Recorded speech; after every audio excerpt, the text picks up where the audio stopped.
Welcome to special analysis. నేను రమ మండవ. ఈరోజు అనాలిసిస్లో భాగంగా మనం తీసుకోబోతున్న టాపిక్ ఏంటంటే, అనాలిసిస్కు నేను ఒక టైటిల్ పెట్టున్నాను, మహాపాపం నిజమే, కల్తీ నెయ్యి స్కామ్లో దోషులకు, అసలు దోషులకు శిక్ష పడాల్సిందే అని చెప్పేసి పల్నాడులో ఫ్లెక్సీలు వెలిసాయి. వాటి గురించే మనం డిస్కస్ చేస్తూ ఉన్నాం ఈ రోజున. అంతేకాదు దానికి కంటిన్యూషన్గా నేను ఇంకొక టైటిల్ కూడా ఇచ్చున్నాను, జగన్మోహన్ రెడ్డి గురించి జనంలో ఇంత అవేర్నెస్ ఉందా అని చెప్పేసి ఇంకో టైటిల్ కూడా పెట్టున్నాను. ఆ అంశం గురించే మనం డిస్కస్ చేస్తూ ఉన్నాం. ఏదైతే ప్రతి దాన్ని కూడా ఒక గ్లోబల్స్ ప్రచారం రూపంలో జనంలోకి, జనం మెదడులోకి బలవంతంగా చొప్పించే ప్రయత్నం చేయడం వైఎస్ఆర్సీపీకి అలవాటే. నిజానికి ఆ పార్టీ బ్లడ్లోనే ఉంది అది. ఆ పార్టీ ఎస్టాబ్లిష్ అయిన దగ్గర నుంచి కూడా అలాగే ప్రచారాలు జరిగాయి చాలా కీలక అంశాల్లో. వైఎస్ రాజశేఖర రెడ్డి మరణం కృత్రిమం అన్నారు. ఆయన సహజ మరణం కాదు, హెలికాప్టర్ ప్రమాదం కాదు, అది ప్లాన్ చేశారని చెప్పి రిలయన్స్ మీద దాడులు చేయించారు జగన్మోహన్ రెడ్డి. చంద్రబాబును కూడా అప్పుడు బూచిగా చూపించే ప్రయత్నం చేశారు. తర్వాత తాను ప్రతిపక్షానికి పరిమితమై తర్వాత ముఖ్యమంత్రి అయిన వైఎస్ రాజశేఖర రెడ్డి గురించి, తన తండ్రి మరణం గురించి ఏనాడు జగన్మోహన్ రెడ్డి మాట్లాడలేదు. ఆ సమయానికి ఆయనకు ఒక సెంటిమెంట్ కావాలి కాబట్టి అట్లా తాత్కాలికంగా కొన్ని సెంటిమెంట్స్ వస్తూ ఉంటాయి. ఆ తర్వాత మనం చూస్తే వివేకానంద రెడ్డి మర్డర్ కేసును కూడా అంతే సీరియస్గా వాడుకున్నారు జగన్మోహన్ రెడ్డి. సిబిఐ ఏ నోటుతోనైతే తాను సిబిఐకి ఎంక్వైరీ అడిగారో ఆ సిబిఐ కన్సర్న్ తాను ముఖ్యమంత్రి అయిన తర్వాత వెనక్కి తీసుకోవడం జరిగింది. సో అది అలా ఎన్నోసార్లు ఒక సెంటిమెంట్గా వాటిని తెర మీదకి తీసుకొస్తారు, వాడిని తమ అవసరం తీరిపోయిన తర్వాత పక్కన పడేస్తారు. సేమ్ షర్మిల విషయం అంతే చేశారు, అండ్ విజయమ్మ విషయం కూడా అంతే చేశారు. అయితే ఈరోజు ఏ చిన్నదాన్ని కూడా ఆ స్థాయిలో ఒక గోబెల్స్ ప్రచారం చేయడం వాళ్ళకి వెన్నతో పెట్టిన విద్య. ఇలాంటి ఇష్యూలకి ఇలాంటి యాటిట్యూడ్ ఉన్న జగన్మోహన్ రెడ్డికి ప్రశాంత్ కిషోర్ లాంటి వాళ్ళ సాహచర్యం కారణంగా, ఆయన స్ట్రాటజీస్ కారణంగా గంగ చంద్రముగ్గా మారట ఇంకా పూర్తిగా ప్రశాంత్ కిషోర్ లాగే మారిపోయారు ఆయన కానీ ఆయన టీం కానీ. అందుకే ప్రతిసారి కూడా ఏదో ఒక ఇష్యూ మీద ఏకల్బీకే ప్రయత్నం జరుగుతూ ఉంటుంది వైఎస్ఆర్సీపీ వైపు నుంచి. ఈరోజు చూసినట్లయితే మహాపాపం అనేసి డైరెక్ట్గా ప్రజలే ఆయన్ని హేళన చేస్తూ ఉన్నారు, ప్రజలే టార్గెట్ చేస్తూ ఉన్నారు. అంటే జగన్మోహన్ రెడ్డి ఏం చేసినా, ఎంత దారుణంగా కూటమి పెద్దల్ని టార్గెట్ చేసినా, వాళ్ళని ఏదో ఒక స్కాముల్లోనో ఏదో ఒక ఇష్యూలోనో ఇన్వాల్వ్ చేసే ప్రయత్నం చేస్తూ ఉన్నా జనం మాత్రం జగన్మోహన్ రెడ్డి మాటలు నమ్మడం లేదు అనడానికి ఇది ఉదాహరణ. నేను చాలా రోజుల నుంచి చెప్తున్నాను ఈ మాట. ప్రభుత్వం వైపు నుంచి వైఫల్యాలు లేవా, పాలన వైపు నుంచి అంటే ఉన్నాయి. ఆ వైఫల్యాన్ని యాజ్ ఇట్ ఈజ్గా వీళ్ళు టార్గెట్ చేసి ఇప్పుడు ఫర్ ఎగ్జాంపుల్ అమరావతి ఉందనుకోండి. అమరావతి విషయంలో జగన్మోహన్ రెడ్డి కళ్ళు మూసుకొని బ్లంట్గా దాన్ని ఏదో ఒక రకంగా వ్యతిరేకిస్తూ ఉన్నారు. జనం మ్యాండేట్ని కూడా ఆయన తప్పుపడతా ఉన్నారు. అలా కాకుండా ఈరోజు ప్రభుత్వం ఇచ్చే కంపెన్సేషను, వాళ్ళ ల్యాండ్ ఇంకా ఎక్కువగా పూలింగ్ చేస్తా ఉన్నప్పుడు మీరు రైతులకి ఇలాంటి ఒక భరోసా కల్పించండి అని జగన్మోహన్ రెడ్డి చెప్తేనో ఆయన మీద వాల్యూ పెరిగి ఉంటుంది, ఆ క్రెడిబిలిటీ పెరిగి ఉంటుంది. అలా చేయరు జగన్మోహన్ రెడ్డి. దాన్ని బ్లంట్గా వ్యతిరేకించే ప్రయత్నం చేసిన కారణంగా ఆయనకు పడాల్సిన మార్కులు పడవు, ఆయనకి రావాల్సిన మైలేజ్ ఆయనకి రాదు. ఇక్కడ మనం చూస్తే కూటమి ప్రభుత్వం నుంచి ఈరోజు వైఫల్యాలు లేవంటే ఉన్నాయి, కానీ ఆ వైఫల్యాల విషయం కూడా ఎందుకు హైలైట్ కావట్లేదు? Because of Jaganmohan Reddy. అసలు ఇష్యూని జగన్మోహన్ రెడ్డి పట్టుకోరు. అసలు ఇష్యూ కన్నా ఆ కొసర మీద ఎక్కువగా ఫోకస్ పెట్టి ఏదేదో టార్గెట్ చేయబోతారు, ఏదేదో అవుతారు. అందుకే జనం కూడా జగన్మోహన్ రెడ్డి పనితీరు మీద అసంతృప్తితో ఉన్నారు. పదే పదే చెప్తా ఉన్నాను నేను ఇది. దాదాపు 7.5 పైగా కావస్తోంది జగన్మోహన్ రెడ్డి ప్రతిపక్షానికి పరిమితమై. అటు కూటమి మీద ఎలా ఎక్స్పెక్టేషన్స్ ఉంటాయో, ఇటు ప్రతిపక్ష నేతగా జగన్మోహన్ రెడ్డికి ఎన్ని మార్కులు పడతాయనే దాని మీద కూడా ప్రజలు ఒక ఎక్స్పెక్టేషన్తోనే ఉంటారు. సో జగన్మోహన్ రెడ్డి మాత్రం అసలు విషయాన్ని, నిజంగా ప్రభుత్వం విధానపరమైన నిర్ణయాల్లో ఉన్న లోపాలని మాత్రం ఆయన ఏది చూపరు. ఈరోజు ఫర్ ఎగ్జాంపుల్ ఏ విషయంలో ఈరోజు ప్రజలు అందుకే ప్రజలు కూడా అంత అవేర్గా ఉన్నారు. అందుకే జగన్మోహన్ రెడ్డి అంత ఈజీగా వాళ్ళు మళ్ళీ ఓన్ చేసుకోవట్లా.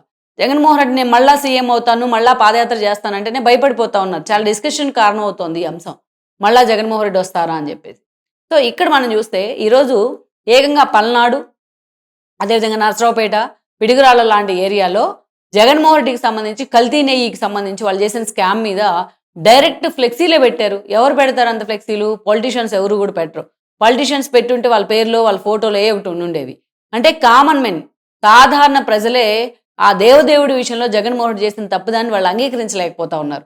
అందుకే వాళ్ళకి శిక్ష పడాల్సిందే, వాళ్ళ పాపం పండాల్సిందే అని చెప్పేసి ఈ రోజున ఒక భూమన కరుణాకర్ రెడ్డి, అదేవిధంగా ఒక వైవి సుబ్బారెడ్డి, ఒక జగన్మోహన్ రెడ్డి ఫోటోలు పెట్టి వాళ్ళు ఫ్లెక్సీలు వేయడం జరిగింది.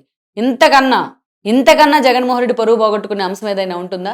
ఈరోజు నెయ్యిలో అసలు ఎక్కడా కూడా కల్తీనే జరగలేదని చెప్పి వరుస పెట్టి వైఎస్ఆర్సీపీ ఈ అంశాన్ని 3 రోజులుగా పదే జనాలకు చెప్పే ప్రయత్నం చేస్తుంది.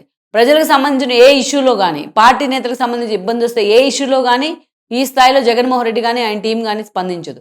ఈరోజు సిట్ ఏం చెప్పింది క్లియర్గా? సుప్రీంకోర్టు వేసిన సిట్ ఏం చెప్పింది? యానిమల్ ఫ్యాట్ కంటెంట్ ఏం లేదు దాంట్లో, బట్ అది అసలు నెయ్యే కాదు, మొత్తం కెమికల్స్తో నిండిన ఒక కెమికల్ పదార్థం అని చెప్పేసి చెప్పడం జరిగింది. కానీ అసలు అక్కడ కల్తీనే లేదన్నట్టుగా యానిమల్ ఫ్యాట్ ఉందని చెప్పారు ఆ రోజున. చంద్రబాబు నాయుడు చెప్పారు. అదేవిధంగా పవన్ కళ్యాణ్ చెప్పారు.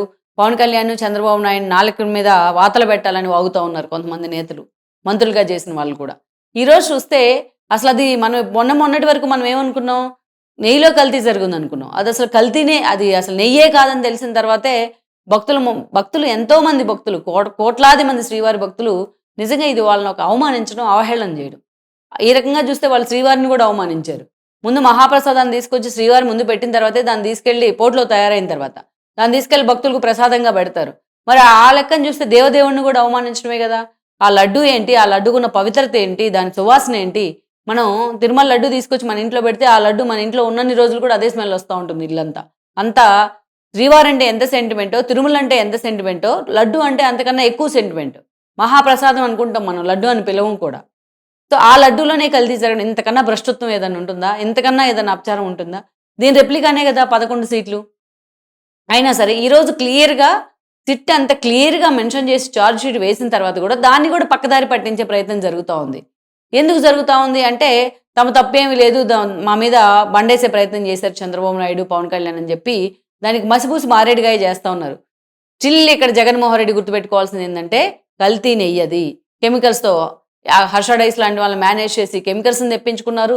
మోనోగ్లిజరైడ్స్ కానీ, ఫ్యాటీ యాసిడ్స్ కానీ, అదేవిధంగా ఎస్టిక్ యాసిడ్, లాక్టిక్ యాసిడ్ కానీ, అదేవిధంగా ఆర్టిఫిషియల్ గీ ఎసెన్స్, ఇలాంటి వాటన్నిటిని తీసుకొచ్చి పోలేబాబా డైరీని అడ్డం పెట్టుకొని తమిళనాడు నుంచి వాళ్ళంతా కూడా పామాయిల్ తెప్పించుకున్నారు. ఆ పామాయిల్లో హర్ష డైస్ నుంచి తెప్పించుకున్న కెమికల్స్, మనం చెప్పుకున్న కెమికల్స్ మొత్తాన్ని కలిపేశారు.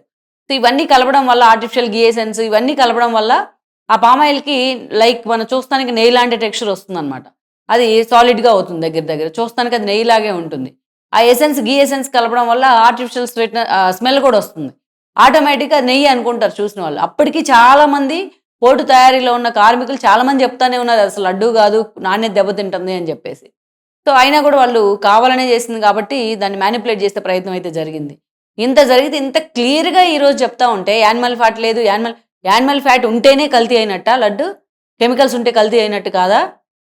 పామాయిల్ తీసుకొచ్చి పోస్తే దాంట్లో కల్తీ అయినట్టు కాదా? అది దేవుడి భక్తుల్ని మోసం చేసినట్టు కాదా? టీటీడీని అవహేళన చేసినట్టు కాదా? ఈరోజు దాన్ని పక్కదారి పట్టించడం కోసం ఈరోజు దీన్ని హైలైట్ చేసే ప్రయత్నం జరుగుతూ ఉంది. అందుకే జనానికి తెలుసు, జనం పొలిటీషియన్స్ కన్నా చాలా తెలివితేటలు ఉంటాయి. They are very smart than politicians, common men ఈ రోజున. అందుకే జగన్మోహన్ రెడ్డి 11 ఇచ్చారు కదా, కనీసం ప్రతిపక్ష నేత హోదా కూడా ఇవ్వలేదు. కానీ ఆ జనంలో కూడా మసిపూసి మారేడుగాయ చేసే ప్రయత్నం, ఒక అబద్ధాన్ని పదే చెప్పడం ద్వారా దాన్ని నిజమని నమ్మించే ప్రయత్నం జనం కూడా యాక్సెప్ట్ చేయట్లా. ఈరోజు జనమే బయటకు వచ్చి ఫ్లెక్సీలు పెట్టారు అంటే మనం అర్థం చేసుకోవచ్చు ఏ స్థాయిలో అవేర్నెస్ ఉంది, ఏ స్థాయిలో వాళ్ళు జగన్మోహన్ రెడ్డి చెప్పేదాన్ని నమ్మట్లేదు అనేసి. మనం చూసాం నర్సీపట్నం మెడికల్ కాలేజ్ దగ్గరికి వెళ్తా ఉంటే ఆ రోజు కూడా నర్సీపట్నం ప్రజలు చాలా తెలివిగలవాళ్ళు, నిజంగా చాలా బాగా పెట్టారు ఆ రోజు కూడా ఫ్లెక్సీలు. నీకుందా హక్కు, ఇక్కడికి వచ్చే హక్కు ఉందా? సుధాకర్ మాస్క్ అడిగినందుకు నడు రోడ్డు మీద పడేసి చంపేసినావు నువ్వు. నీకు మెడికల్ కాలేజ్ గురించి మాట్లాడే అర్హత ఉందా? నర్సీపట్నంలో అడుగుపెట్టే అర్హత ఉందా అని చెప్పి వాళ్ళు ఫ్లెక్సీలు పెడతాం జరిగింది. ఎస్, ఎందుకంటే ఇలాంటి అవేర్నెస్ జనంలోంచే రావాలి. ఇలాంటి అవేర్నెస్ గురించి జనమే మాట్లాడాలి. ఎప్పుడైతే పాలకులను నిలదీయాలంటే, ఇలాంటి వాళ్ళని ప్రతిపక్ష నేతలను రోడ్డుకు లాగాలంటే ఇలాంటి జనమే కరెక్ట్, ఇలాంటి ఫ్లెక్సీలే కరెక్ట్. అందుకే పల్నాడు ప్రజలకు ఇన్ని తెలివితే ఎట్లా అని చెప్పేసి నాకు నిజంగానే ఆశ్చర్యం వేసింది అది చూసిన తర్వాత. నిజంగానే ఆ అవేర్నెస్ జనంలో కూడా వెళ్తుంది. ఆ ఫ్లెక్సీల మీద చాలా డిబేట్ జరుగుతూ ఉంది ఈరోజు సోషల్ మీడియాలో కానీ, మెయిన్ స్ట్రీమ్ మీడియాలో.